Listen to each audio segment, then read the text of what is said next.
Sometimes when we get tempted with sin, we'll often forget to rely on God with our sin, and we'll try to be strong, handle it on our own. Like we'll be thinking about doing something, we'll be like, nah, I won't do that. No, I won't do it. And it just keeps cycling in our mind. We just keep telling ourselves, no, no, no, I'm not going to do it. And then what happens? You fall into the sin because you're not strong enough to fight the sin on your own. You're just a person.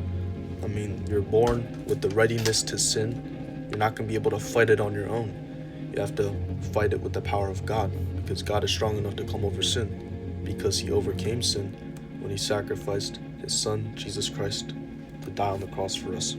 That's when he defeated sin and death. So, we're going to look at what Jesus did in Matthew chapter 4. Matthew chapter 4, verses 1 to 4. Then Jesus was led by the Spirit into the desert to be tempted by the devil. He fasted for 40 days and 40 nights, and afterwards he was hungry. The tempter approached him and said to him, "If you are the Son of God, command that these stones become loaves of bread."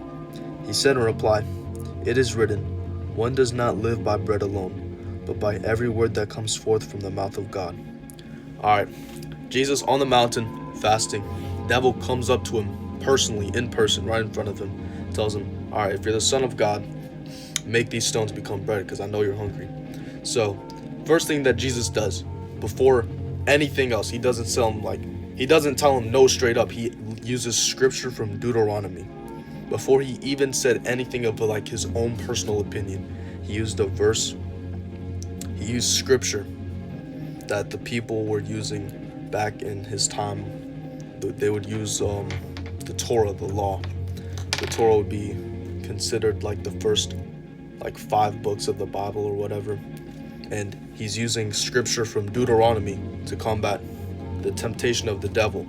So since we have the whole Bible, we have 66 books to work with, and we have a bunch of Jesus's own sayings himself, we need to use the scripture that comes from Jesus in order to fight the sin, so that we don't fall into temptation.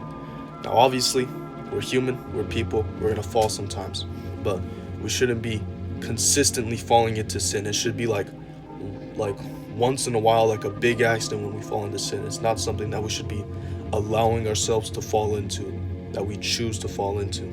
So if you're ever feeling tempted, you just need to fight it with scripture. Don't fight it with worship music. Don't tell yourself no, no, no. Don't try to do that. Just fight it with scripture. Memorize verses and use the verses to fight against the temptation. I love you guys. God bless.